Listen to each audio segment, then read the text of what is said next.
Reka tubashimire abakunzi ba Nexus TV aho muherereye hose, reka tubanyuriremo gake gakeya ubundi muri rusange umuco wo gutangira gukoresha abacanshuro muri Kongo wajute ni umuco umuntu yavuga ko wazanwe n'uwo bita ni Mobutu Sese Seko wa Zabanga yarafite amazina menshi. Mobutu yitwaga Joseph Mobutu, ariko noneho akagira andi mazina Mobutu Sese Seko Bendu wa Zabanga. Uyu Mobutu Sese Seko hagati y'1960 n'1965 ubwo yari arimo haranira ibintu bijyanye, hari mu ntambara n'ubundi muri za ntambara zabayeho zakurikiye ibirebana no umuntu yavuga wenda n'igihe abantu bari barimo bashaka kugira ngo bitandukanye, cyangwa se ziriya ntambara zaherekejwe n'amateka ajyanye n'ubukoroni. So icyo gihe rero Mobutu Sese Seko wa Zabanga yagize gutya yitabaza umucanshuro w'umwongereza witwa Thomas Michael Hole. Yari umwongereza ariko bakamwita Mad Mike. Yari umucanshuro ariko noneho umeze nk'umusazi muri rusange. Uyu mucanshuro rero wavuga ko ariyo mucanshuro wa mbere wabayeho wifashishijwe hariya muri Kongo. Icyo gihe hari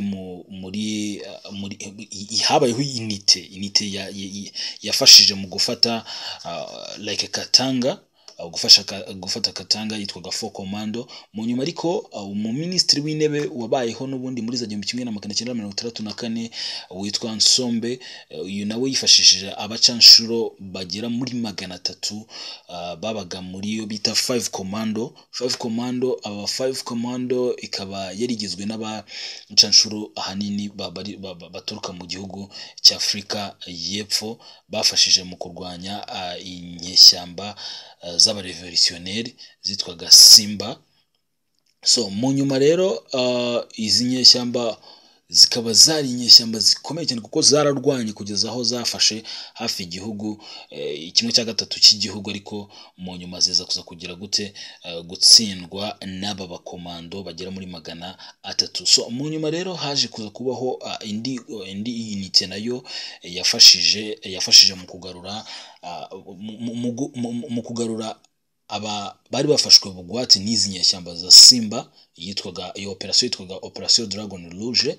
Icyo gihe zikaba zarafashije bagarura abo ba missionnaire muri rusange. Icyo gihe abangaba bakaba bari bahayarinzwe kufatanye noneho n'iki barababirigi babarizwa muri 5 Commando. Icyo gihe CIA niyo bigizemo uruhare kuko urumva icyo gihe hari abantu bari bagize hari abazungu bari bafashwe n'izi nyeshyamba zitwa Simba zarakataraboneka niko umuntu yavuga.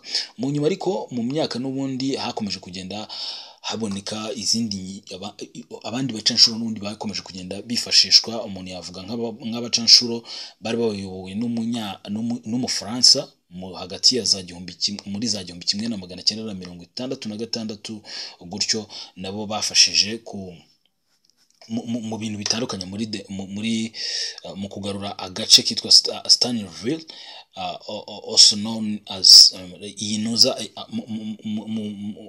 bafashije kugarura agace kitwa Katanga hari hagati y'imyaka ya 1966 n'1967. Mu nyuma rero haje kuza kubaho nanone mu 1990 Mobutu Sese Seko. Icyo gihe niwe wari uri ku butegetsi, yagerageje kwifashisha abacanshuro n'ubundi baza kuza bari bayobowe n'umubirigi, bamufashije n'ubundi muri iyo myaka ya 1990. nubwo umusaruro umuntu yavuga ko inshuro nyinshi waba mercenary cyangwa se aba bacanshuro b'abazungu muri Kongo utagiye ukomeza kuba mwiza, ariko n'ubundi mu nyuma haje kuza kugenda haza n'ubundi n'abandi bantu b'abacanshuro mu myaka itandukanye no muri iyi myaka za 2000 kugeza n'ubwo nabwo nk'uko twabivuze Perezida Kisekedi muri za 2022 nk'uko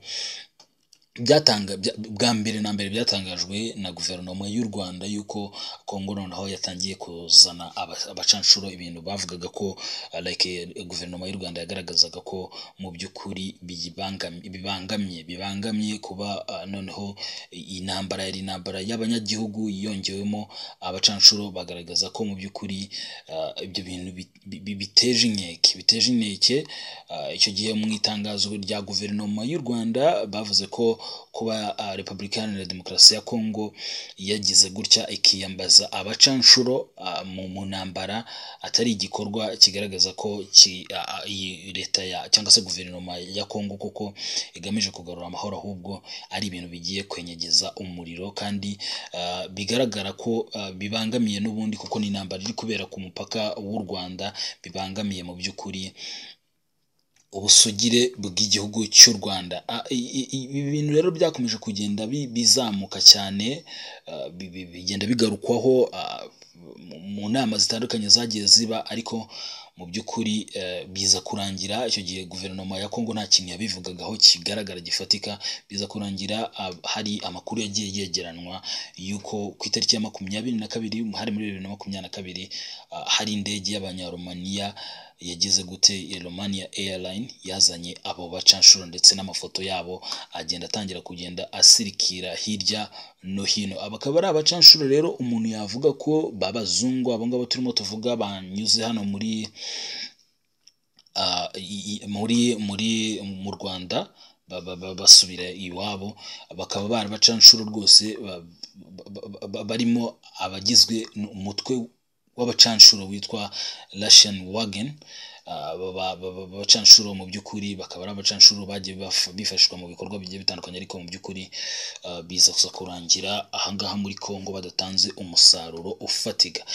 Uko umuntu yavuga ko hano muri Kongo aba bacanshuro baje, umuvugizi wa guverinoma ya Kongo yaje kuza kwemeza, cyangwa se minisitiri ushinzwe itangazamakuru ndetse akaba n'umuvugizi wa guverinoma ya Kongo Patrick Muyaya yaje kwemeza ko rwose guverinoma ya Kongo yamaze kwibikaho abacanshuro. Icyo gihe yaravuze ati DRC Repubulika Iharanira Demokarasi ya Kongo twamaze gufata abacanshuro mu buryo bwo gushakira igisubizo kirambye umutekano muke uri mu burasirazuba bwa Kongo, ariko mu by'ukuri nta kintu aba bacanshuro barimo, nk'uko raporo ya Umuryango w'Abibumbye yagaragaje yuko hari abacanshuro bamwe barimo Abanyaromaniya, Bulgaria, Georgia na Belarusi. Mu by'ukuri aba bacanshuro nta kintu bigeze bafasha iyi guverinoma ya Kongo kugeza ubwo intambara yakomeje kugenda ishyuha. Urumva ni abacanshuro koko, ariko mu by'ukuri ntibyagira ikintu bimara. Mu tariki ya 20 nibwo Turki bagize gute, baje kuza gutanga nabo gusa nk'aho batanze ubufasha nk'uko byavuzwe na Lieutenant General Constantin Dima, yemeza yuko hari icyo Turkiya yaba yabafashije, ariko nta kintu ubufasha mu by'ukuri mu rwego rwo kugira ngo barwanye M23 bwigeze bugira gute butanga. So rero ikigaragara ni uko imyaka ibaye myinshi mu by'ukuri, guverinoma ya Kongo, imyaka nk'uko twabivuze guhera muri 1960 ubwo iki gihugu cyari kirimo gishaka ubwigenge, cyari kiri mu bihe by'ubwigenge, ntago mu by'ukuri kigeze kigira gute kibasha, ntabwo kigeze kibasha cyagiye gikomeza gukoresha abacanshuro, ariko mu by'ukuri nta kintu bagiye bagira gute bayimarira muri rusange. Ni kwa kundi yenda umuntu ashobora kuba afite isomo yize imyaka igera muri 60, ariko ugasanga nta kintu ryakwigishije koko gifatika. Kuri ubu ngubu rero aba bacanshuro bakaba bongeye kuzinga utwabo, bakaba barimo gusubira mu bihugu byabo, aho bagiye basubiye mu bihugu byabo nyuma y'uko umutwe wa M23 ugize gute ufashe iki gihugu, ufashe aka gace ka Goma, ugafata Kivu y'Amajyaruguru. Bari barahamagariwe kuza kugira ngo bafashe mu kuba batanga igisubizo kirambye guverinoma ya Kongo yari ibitezeho. So rero turakomeza kugenda tubaha amakuru atandukanye tubegeranyiriza ibintu bitandukanye, amakuru anyuranye. Buriya kandi tubasezeranyije ko umunsi umwe tuzaba viri muzi n'umuzingo ku byerekeranye bijyanye n'abacanshuro bagenda bifashishwa mu bihugu bitandukanye mu buryo butandukanye. So abakunzi rero ba Nexus TV turabashimiye, dukomeza kubibutsa ko wadukurikirana ku mbuga zacu nkoranyambaga zitandukanye, ariko by'umwihariko remember to make a subscribe, ugakanda no kukazogera kugira ngo amakuru ajye akugereraho igihe.